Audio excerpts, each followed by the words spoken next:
একজন মানুষ তার ঈমান ঠিক রাখতে প্রতিদিন কি কি আমল করা উচিত জানতে চাই। আমাদের ঈমান যেন ঠিক থাকে, ঈমান যেন অটল অবিচল থাকে, ঈমান যেন নষ্ট হয়ে না যায়, সেজন্য ঈমানের পরিচর্যা করতে হয়, ঈমানের নবায়ন করতে হয়। প্রথমত ঈমান সম্পর্কে আমাদের প্রচুর পড়াশোনা করা দরকার।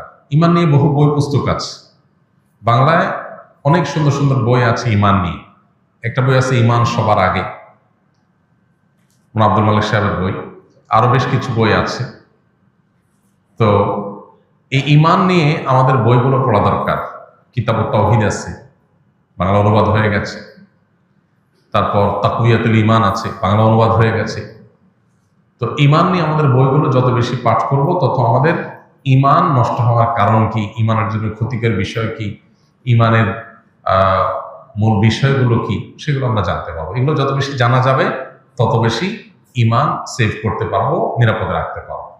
দ্বিতীয়ত, ঈমানকে ধরে রাখার জন্য, ঈমানের উপরে অটল অবিচল রাখার জন্য, ঈমান যেন নষ্ট হয়ে না যায়, ঈমান যেন ভঙ্গ হয়ে না যায়, সেজন্য আমাদেরকে বেশি বেশি কোরআনে কারীমের তিলাওয়াত, আল্লাহর আয়াত, আল্লাহর নিদর্শন, কুদরত, এগুলো নিয়ে গবেষণা, চিন্তা, ভাবনা করতে হবে।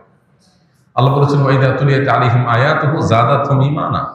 আল্লাহর আয়াত যখন পাঠ করা হয়, তখন তাদের ঈমান বৃদ্ধি পায়। এজন্য কোরআনে কারীমের আয়াত তেলাওয়াত করা, অর্থ সহকারে বোঝা, আল্লাহর কুদরতগুলো নিয়ে চিন্তা গবেষণা করা, এগুলো মানুষের ঈমান বৃদ্ধিতে সহায়ক হয়। পাশাপাশি ঈমান সংরক্ষিত রাখার জন্য কিছু দোয়া নবীজি শিখিয়েছেন, যেমন রব্বানা লা তুযিগ কুলুবানা বা'দা ইয হাদাইতানা ওয়া হাব লানা মিন লাদুনকা রাহমাহ ইন্নাকা আনতাল ওয়াহ্হাব। এটি কোরআনে কারীমের একটা দোয়া, যার অর্থ হলো, হে আমাদের রব, আমাদেরকে আপনি হেদায়েত দেওয়ার পর অন্তরগুলোকে আর বক্র করে দিবেন না, বিভ্রান্ত করে দিবেন না।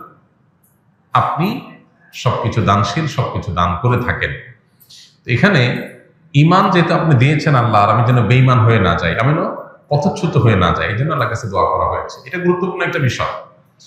অনেকেই আছেন ঈমানদার হয়ে পৃথিবীতে জীবন যাপন করেন, দুনিয়ার জীবন কাটান, কিন্তু একটা সময় আল্লাহ মাফ করো ট্র্যাক চেঞ্জ হয়ে বেঈমান হয়ে নষ্ট হয়ে যাবে।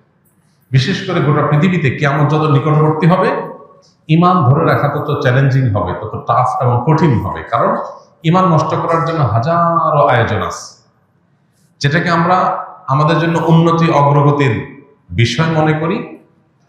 তার অনেক কিছুই আছে যেগুলো আমাদের ঈমান হরণকারী বিষয়, মূলত শয়তানের দূরবর্তী প্ল্যানের অংশ। এই জন্য আল্লাহর কাছে পানা চাওয়াটা হলো ঈমান রক্ষা করার জন্য সবচেয়ে কার্যকর উপায়। আল্লাহ যেন হেফাজত করেন, সেজন্য দোয়া করতে থাকতে হবে। আল্লাহ আমাদের তৌফিক দান করুন।